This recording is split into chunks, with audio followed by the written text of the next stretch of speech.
Leveraging the right tech and tools can unlock endless possibilities, from enhancing production quality to boosting engagement, whether it's using software for smarter editing, or using powerful streaming gear for crystal clear visuals, or even using analytic tools to understand your audience better. The right tech can transform your creative process and help you stand out in a crowded content world. I'm so excited for this episode because we're going to get down to the fun part, selecting the best tech.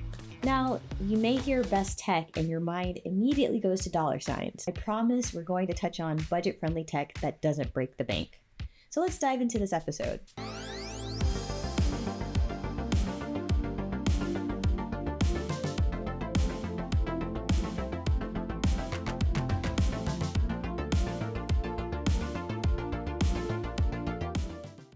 Don't forget to check out the link in the description that will take you to a document that I made specifically for this series. And for this particular episode, I compiled a list of the best tech that I recommend for streamers just starting out. So first up for this episode, let's talk about selecting the right platform. So before we even get into selecting our tech and tools, let's spend a moment figuring out which platform you should use. This topic points back to one of our initial discussions on determining what type of content creator do you want to be. Do you want to do live streams or vlogs or podcasts or reaction videos?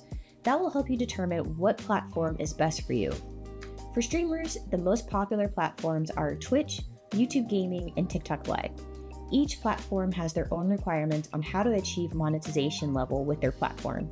For example, on Twitch, in order to reach Twitch affiliate and get subscribers, you must have an average of 3 viewers, 50 followers, and over 12 hours of streaming in 1 month. I highly recommend that you look at the requirements for whatever platform you choose so that you know what to set your goals for. For me, I stream on the platform Twitch and post my VODs, gaming clips, and gaming-related content on YouTube.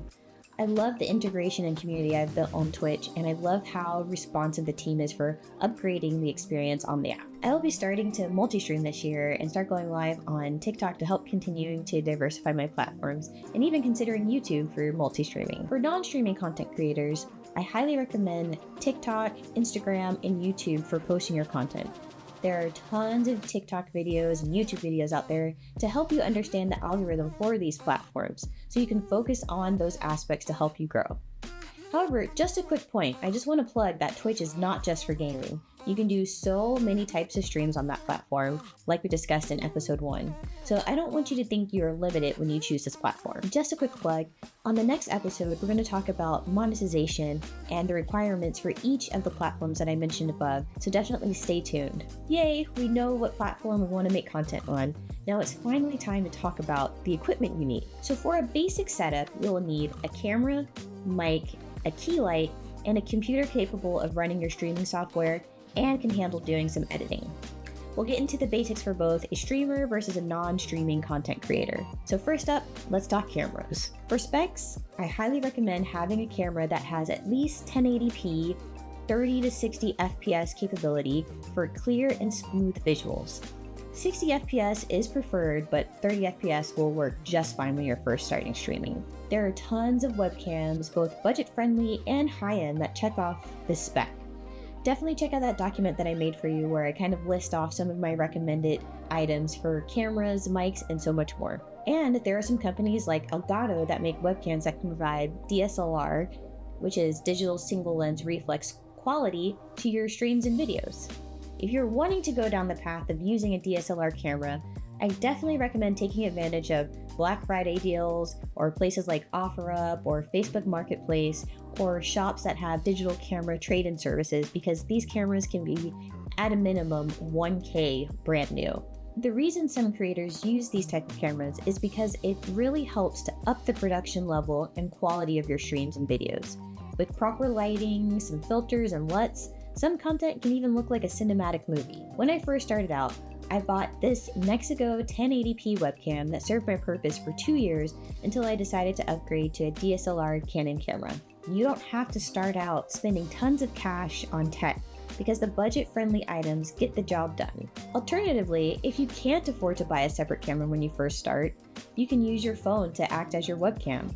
just keep in mind the length of your filming because using it in this way will drain your battery. Alrighty, next up, let's talk about lighting. Lighting is so important, especially if you're using a camera that is on the lower end of the budget, because it's going to take more lighting to up the quality of your videos, especially with a camera that doesn't allow for you to have precise control over the lens. Some easy options would be to use a ring light, but be warned, when using ring lights, they disperse the light broadly around your space instead of allowing you to have focus control light. We could get into a masterclass on how to properly control your lighting, but that is beyond the scope of this talk. But definitely let me know if you want to see some videos on how to properly light your space. But starting out with at least a key light for your face and a separate light to illuminate your space will help transform your videos. Let me show you the difference between using just a ring light versus a key light plus separate lighting. Now, in this example, I had to take into account my background lighting and RGB lighting.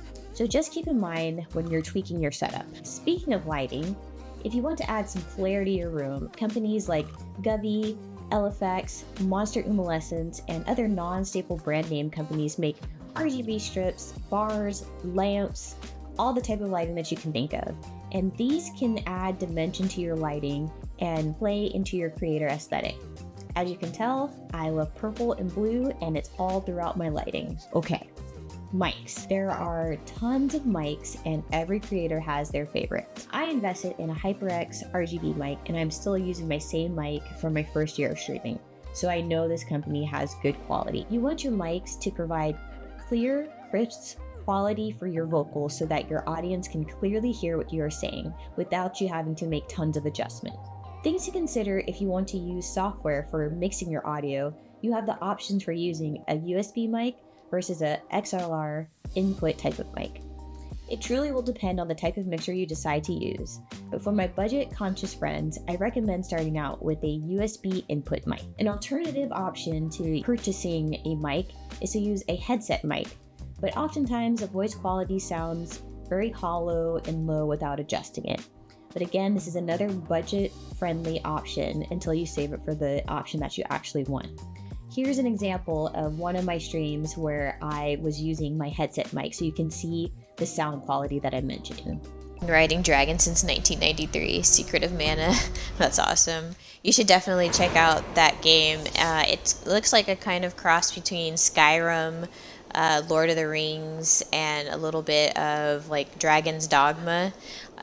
I'm really excited to play that game. Alright, lastly, let's talk computers. This may not be a universal opinion, but in my opinion, streaming from a Mac will want to make you pull your hair out sometimes. It's definitely possible and many people do it. However, I found that a lot of the software for streamers do not talk very nicely with the Mac operating system. With that being said, the basic and minimum specs for a computer that you want to use for streaming, especially if you're using a single PC setup, is at least an Intel 5 processor or an AMD Ryzen 5, a NVIDIA GPU of at least 3060, and at least 8 GB of RAM. Now, you need to decide if you want to use a gaming laptop versus a desktop, and I'll kind of go through some of the pros and cons. So, pros of using a laptop. It's portable, you can take it anywhere, it takes up less space in your setup, and typically you can find a workable laptop for less than $500. Some of the cons to it is it's not easy to upgrade without having to replace the whole laptop. The battery life can sometimes be a little bit trash if you're trying to move it to other places where you don't have access to an outlet. And sometimes can heat up quite a bit when you're streaming and editing or encoding. So those are kind of the pros and cons of using the laptop. So pros for desktop, it's easy to do custom builds and easily swap in and out hardware as you expand your channel and grow. But the cons of using a desktop is that it can be quite expensive to fully build a spec'd out computer and it'll take up space. However, now that we've talked about the pros and cons versus a gaming laptop versus a desktop, I will tell you this is the only brand of computers that I do not recommend when trying to stream or edit on, and that is the Microsoft Surface Pro. When I first started streaming, this was the only PC I had, and I was trying to budget appropriately and not spend tons of money, so I made this work. However, this computer had such a hard time using any of the streaming software, and I ended up having to use a cloud-based streaming service called Lightstream to even get my streams going. And even then, if I got any raids or alerts, it would lag like crazy. I was finally able to upgrade to a Razer Blade 17 and can stream, edit, game without any issues. All of this to say, there is some tech, even a basic one, that you may have to shell out some cash on to maximize its potential. But if you budget wisely, it will last you a long time and save you money over time, and allow you to save up your money so that you can upgrade to the stuff that you want.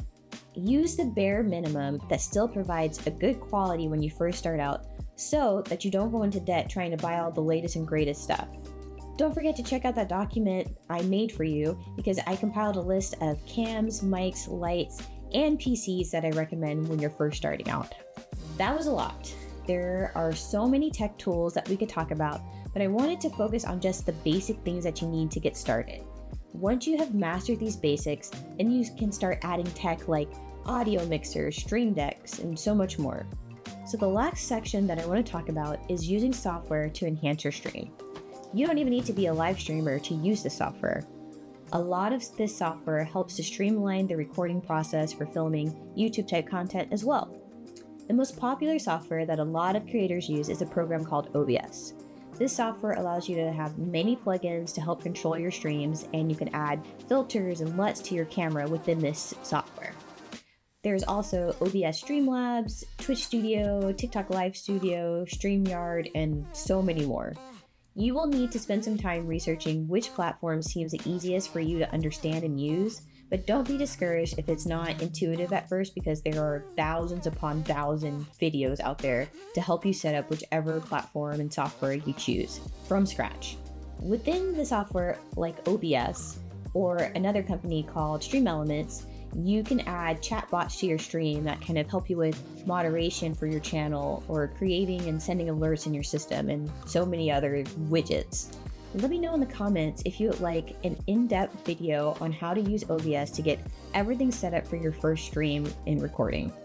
This was a long episode packed with so much information, but I tried to keep it as basic as possible so that we could cover the basic specs and tech that you need to get started with content creation.